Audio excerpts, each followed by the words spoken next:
Praise the lord. ప్రభు అయిన యేసుక్రీస్తు నామంలో మీకు వందనాలు తెలియజేస్తున్నాను. ఈరోజు వాగ్దానము సామెతలు 29వ అధ్యాయము 25వ వచనం. యెహోవా యందు నమ్మిక ఉంచువాడు సురక్షితముగా ఉండును. అవును, దేవుని యందు నమ్మిక ఉంచువాడు ఎప్పుడూ సురక్షితముగానే ఉంటాడు.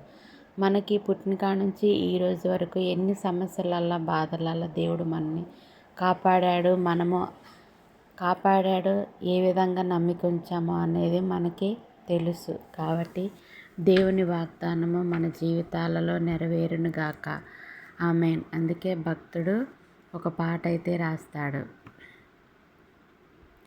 ఊపిరాగే వరకు నీతోనే జీవిస్తా, ఏ దారిలో నడిపినా నీ వెంటే నడిచొస్తా.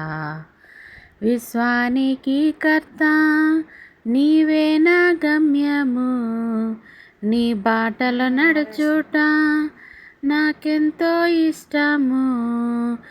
విశ్వానికి కర్త నీవే నా గమ్యము, నీ బాటలో నడుచుట నాకెంతో ఇష్టము. నిన్ను మించిన దేవుడే లేడయ్యా, నిన్ను మించిన దేవుడే లేడయ్యా.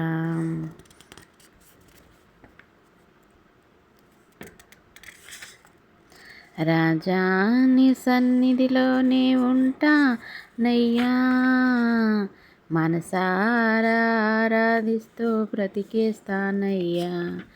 నేనుండాలేనయ్యా, నే బ్రతుకాలేనయ్యా, నేనుండాలేనయ్యా, నే బ్రతుకాలేనయ్యా. నీవే లేకుండా నేను